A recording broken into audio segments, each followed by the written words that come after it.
Seguimos adelante recibiendo ahora con mucho gusto a Tomás Teijeiro. El doctor Teijeiro es el inspector general del Trabajo y la Seguridad Social. ¿Qué tal, Tomás? ¿Cómo anda? ¿Qué tal, Daniel? Buenas tardes, un gusto estar aquí. Es muy grato recibir a un amigo, además, el que considero así en esos términos. Es recíproco. Y ha trabajado desde siempre en estos asuntos. Ahora, a cargo de la Inspección General del Trabajo y la Seguridad Social. Sería interesante porque de pronto no todos tenemos por qué conocer exactamente cuáles son los objetivos, el propósito de esta inspección. La Inspección General del Trabajo es en materia laboral en Uruguay la institución decana, por llamarle de alguna manera, porque fue creada en conjunto con el dictado de la ley de 8 horas, es decir, que tiene 100 y pico de años, anterior a la creación del Ministerio de Trabajo.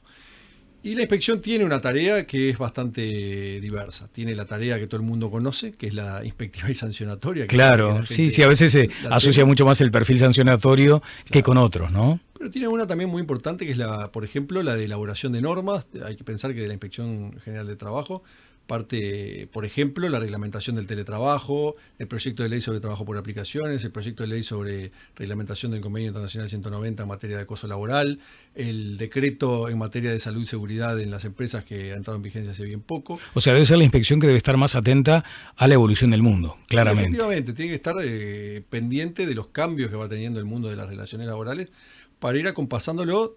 Y en ese acompasamiento ir de la mano de los actores sociales, porque claro, es muy importante eso. Sí, y en un país que lideró procesos también, o sea, ahí hay como un desafío también que se suma. Sin lugar a dudas, desde el punto de vista de las organizaciones internacionales que nos miran, el Uruguay lo miran como ejemplo. ¿Lo miran como ejemplo de qué?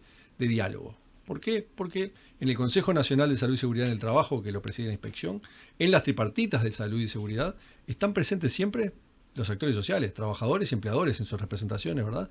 Y la inspección en un rol proactivo de juntar a las partes para que ellas se autorregulen, para que ellas consigan de común acuerdo o negociando las mejores soluciones en materia de salud y seguridad, por ejemplo, para la relación laboral. Y no hay mejor solución que la que las partes se dan a sí mismas, ¿verdad? Claro. Hecha a medida. Entonces, eso es algo que desde afuera se ve muy bien y habla mucho de la madurez de nuestro sistema de relaciones laborales y de la madurez institucional del país.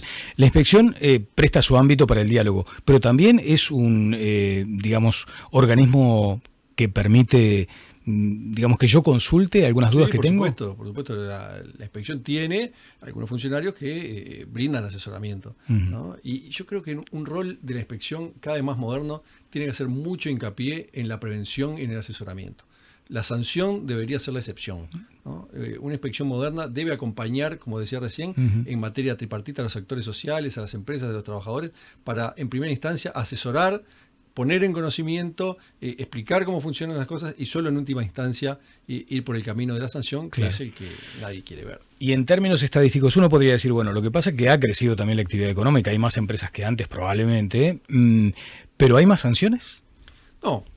Yo creo que más sanciones no hay. Creo que lo que sí hay es un mayor conocimiento del derecho por parte de los actores sociales. Es algo que antes no, por diversas razones, quizás no se daba. Yo creo que en esto la tecnología ha hecho lo suyo, ha puesto al alcance de la ciudadanía el conocimiento de derechos que antes se tenían.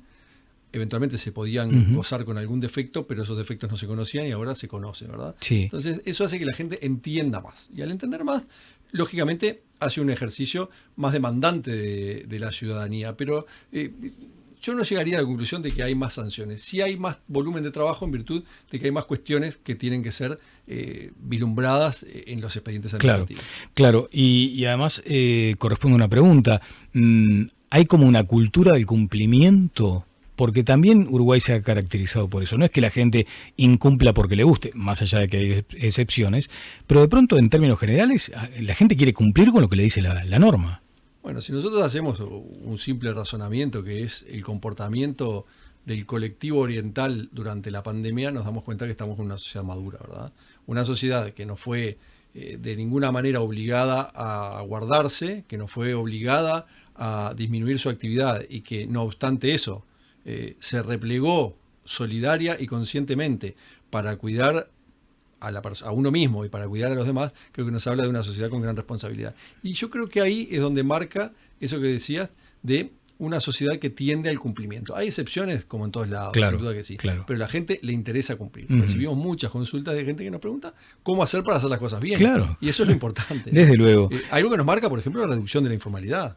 entre un montón de factores, pero cuando analizamos los números que presentamos con el ministro Mieres sobre fines del año pasado, el Uruguay ha caído en términos de informalidad y ha caído en términos de siniestralidad laboral. ¿Y eso por qué es? Eso es porque las partes empiezan a ver en materia de informalidad que conviene estar formal, porque tiene sus ventajas, y trabajan en conjunto en temas de salud y seguridad. Y ese trabajo en conjunto hace que tomen conciencia de la importancia de cuidarse. Claro, claro.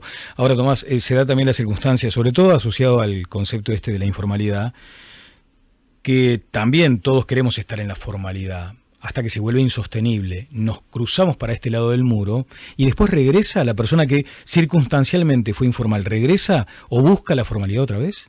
Yo creo que la búsqueda de la formalidad tiene muchos factores, no se puede atribuir a uno solo, ¿no? Pero la pandemia marcó un antes y un después. ¿Y por qué marcó un antes y un después? Porque se vio cómo de imprevisto uno puede quedarse sin paraguas y sin piso. Sí. Entonces, sí, esa circunstancia hizo que mucha gente reconociera las bondades de la formalidad del sistema. Que es gravoso, que hay que pagar, pero también tenés una espalda que en el otro lado no la tenés. Desde luego, para no quedar colgado del pincel, como se dice vulgarmente. Recientemente se conoció el texto de un decreto que pone a la inspección en una clave de modernidad o de modernización. Es verdad. La inspección se regía hasta el 28 de marzo pasado por el decreto 680 del año 77. Era un decreto que ya estaba por cumplir 50 años, ¿no? Un decreto que a pesar de la época en la que había sido dictado, era un decreto que respondía a convenios internacionales del trabajo. Era un decreto muy garantista para las partes, para ambas partes, un decreto que planteaba de alguna manera cómo debían llevarse los expedientes en la inspección. Pero se leía en sepia, ya en color sepia. Se leía en sepia y además había quedado derogado parcialmente. El proceso, de alguna manera, que ahí se había pensado, había sido sustituido por el decreto 500 del 91 que marca el procedimiento administrativo. Y yo tenía, la verdad, la inquietud desde antes de asumir el actual gobierno, que había algunas cosas que había que mejorar en materia de regulación laboral. Y una de ellas era la que no afectaba derechos ni libertades de nadie, ¿no? Y eran los procedimientos. Cuando uno llegaba a la inspección hasta este 1 de marzo, se enfrentaba a un panorama incierto de cuánto iba a durar su expediente. Se enfrentaba a un panorama de un expediente en promedio podría durar entre 3 y 5 años, o 2 años y medio y 5 años, ¿verdad? Y era un panorama un tanto desolador. Uno no sabía cuáles eran las etapas que se iban a cumplir. Kafkiano. Porque los funcionarios con toda la buena voluntad del mundo y una gran profesionalidad hacían lo posible porque las cosas salieran lo más rápido. Pero las partes, incluso a veces con picardía, podían utilizar el sistema para hacer que las cosas fueran más lentas. El darle largas estaba amparado por decreto. Entonces, en conjunto con OIT, en conjunto con profesores de Derecho Administrativo uruguayos, en conjunto con el Sindicato de Inspectores, en conjunto con la jurídica del Ministerio, en conjunto con el Cuerpo de Inspectores, desarrollamos este proceso administrativo sancionatorio en materia laboral, que es como una especie de ABC del funcionamiento de la Inspección General de Trabajo, que dice cómo se inicia un expediente, cómo termina y en qué plazo debería terminar. Entonces, la persona que hoy tiene que llevar su asunto ante la inspección tiene una hoja de ruta, una suerte de código de procedimiento de cómo van a hacer las cosas de adentro, por lo cual sabe exactamente qué es lo que va a pasar. Claro, Tomás, me lleva a preguntarte porque en algún momento se entendió que era necesario reformar el sistema de salud. Sí. Y una de las principales bases de ese cambio era que el paciente, el usuario, tuviera la certeza de que en determinado tiempo lo iban a atender. ¿Hay algo de eso también acá en este caso? Claro. Acá se han fijado plazos en los cuales el procedimiento no debería demorar más de 2 años, ¿verdad? Se han fijado cuestiones que son de pura lógica, sentido común en el mundo en el que vivimos. La inspección antes estaba concebida únicamente por el hecho de que el inspector se desplazara hasta el lugar de trabajo a ver lo que sucedía. Bueno, ahora se plantean otro tipo de inspecciones. El inspector puede inspeccionar citando a la empresa a venir al ministerio a pedir acompañada de documentación para que el inspector la pueda ver, lo cual aumenta la productividad de los inspectores. El inspector puede hacer una inspección en base a la documentación que ya obra en poder del ministerio, que obviamente es información que el administrado pone, ¿verdad?, en manos del ministerio. O sea, se actualiza, claro, se hace más ágil. Se hace más ágil, un cambio profundo, pero también lo que decíamos, un cambio moderno. Y con garantías para el administrado, Daniel, porque eso quería apuntar también. Es fundamental que la administración sea la responsable. Sí. ¿Verdad? Acá planteamos caducidad ante la inacción del Estado, planteamos prescripciones ante la inacción del Estado, porque jamás los administrados, trabajadores o empleadores pueden quedar sometidos a la inacción del Estado. Hacer que el individuo se fortalezca frente al Estado es algo que es fundamental, porque claro, en definitiva es el que paga la Sí, cuenta. sí. No, y dar certezas, ¿no? Que me parece que ahí está como el centro de todo esto. Eh, Después, mientras hablaba contigo, pensaba, ¿cómo estamos en la cantidad de personas que trabajan en la inspección? Porque son tareas que modernizan la gestión, pero necesitan de gente. ¿Cómo estamos ahí? Bueno, la inspección tiene una cantidad considerable de funcionarios, tiene en torno a entre 80 y 100 inspectores, tiene después personal administrativo, tiene 14, 15 abogados, ¿no? Pero un personal súper profesional, súper comprometido, súper institucionalizado, es decir, Con personas la camiseta. con la camiseta, pero que reconocen la importancia de lo que hacen y el valor que tiene la institucionalidad. Son personas que permanecen. Bueno, hay una cosa que a veces no es sabida, pero que conviene decirlo. Hay dos grandes divisiones en la Inspección General de Trabajo. La división de condiciones generales de trabajo y la división de condiciones ambientales de trabajo. La primera tiene que ver con la formalidad, la segunda con la salud y seguridad del trabajo. Los directores que hoy están ahí son los mismos que estaban en el gobierno pasado. Son los mismos del gobierno pasado. Política de Estado ahí, ¿no? Política de Estado. Claro. ¿Por qué? Porque son las personas que saben, las personas que entienden, las personas que llevan adelante con sus coordinadores, con su grupo de gente. Entonces, qué triste país seríamos si cada 5 años hacemos borrón y cuenta nueva. Claro, ¿verdad? claro. Ya que estamos saliendo en el cierre ahora casi, estamos saliendo en este canal que tiene una enorme penetración en toda la zona.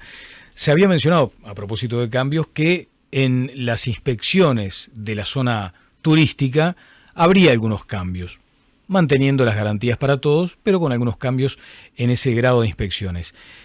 ¿Cómo resultó la temporada? ¿Ya se conocen algunos datos relevantes? Bueno, la temporada, a mi juicio, resultó, yo creo que positiva. Fue una temporada récord desde el punto de vista digamos, de ingresos, de presencia ingresos, de turistas. Economía, ¿verdad? Y desde el punto de vista de las infracciones detectadas por nosotros, fueron infracciones que son importantes, pero que podemos considerar infracciones digamos, formales de cierta importancia relativa. ¿Por qué? Porque no se encontraron en funcionamiento, por ejemplo, empresas que estuvieran en absoluta ilegalidad. En absoluta informalidad. Se encontraron pequeñas cuestiones formales a resolver por parte de empresas formalmente constituidas, con el 99% de su personal inscripto como es debido ante los organismos de seguridad social, etcétera, pero con algunas pequeñas deficiencias de falta de documentación, inscripción tardía en el BPS, inscripción tardía en el Banco Seguro del Estado, cuestiones a resolver que de alguna manera se pueden ir resolviendo. Pero no es lo que sucedía antes, cuando los inspectores iban y encontraban situaciones dantescas, ¿no? Situaciones donde se encontraban empresas funcionando totalmente al en negro, de la ley, como se dice. Que el problema de funcionar al margen de la ley es que no solamente se está al margen de la ley desde el punto de vista de las contribuciones. Generalmente quien está al margen de la ley está al margen de la ley en las contribuciones, me refiero a seguridad social e impuestos, pero también en materia de salud y seguridad. Claro. Y eso es lo embromado, porque lo primero tiene arreglo pagando con multas y recargos y todo lo que venga, pero una enfermedad profesional, una lastimadura, un accidente de trabajo, una incapacidad parcial o total, no son chistes. Y a eso la inspección le resulta muy caro cuidar la salud y seguridad de los trabajadores. Sí, sí, Para es nosotros verdad. es muy importante eso. Bueno, después estaba aquel temor de los empresarios de que ante cualquier falta se procediera al cierre. ¿Se dieron circunstancias de ese tipo? No, este año no me consta que en el marco del operativo verano existiera alguna clausura. Conviene aclararlo porque también está en el decreto nuevo. La Inspección General de Trabajo puede clausurar en dos situaciones. La clausura como sanción, que se da al final del expediente administrativo. O sea, pasan varias etapas previas. Pasan varias etapas en que la empresa tiene la posibilidad de defenderse y al final del expediente ha sido tan grave la falta cometida que no queda otro que el ministro de Trabajo, a recomendación del inspector general, puede aplicar la sanción de clausura. Pero existe además la clausura preventiva, y la vimos muchísimo en épocas de pandemia. Los inspectores iban muchas veces a lugares por denuncias o en operativos donde clausuraban preventivamente. ¿Qué es una clausura preventiva? Eso conviene que el administrador lo entienda, desde el punto de vista del derecho. La clausura preventiva es la que opera en una circunstancia en la que el cuerpo inspectivo, ya sea en un operativo de oficio o por denuncia, llega y detecta una situación, de hecho, que puede poner en riesgo la salud o seguridad de los trabajadores. Y el inspector clausura preventivamente. ¿Cómo se levanta esa clausura preventiva? Inmediatamente que se remueve el obstáculo, que se remueve el peligro. Por ejemplo, en épocas de pandemia llegaban, no había alcohol, no había tapabocas, clausuraban. A los 5 minutos aparecía el alcohol, aparecía el tapabocas, se abría. Entonces, la clausura preventiva tiende a evitar un riesgo, evitar un daño en la salud y en la seguridad. La clausura como sanción es distinta, porque opera después de un largo expediente en el cual se llega a la misma. Es importante entenderlo, porque no va a haber un inspector que vaya en un operativo verano o en cualquier operativo y clausure De buenas a primeras. De buenas a simplemente, primeras, salvo que exista exacto. un riesgo en la salud y Claro. seguridad. Muchas gracias, Tomás, por estos minutos. Gracias, Daniel, un gusto como siempre. Tomás Teijeiro, el doctor Tomás Teijeiro estuvo con nosotros. Este es el plan, continúa luego de la pausa.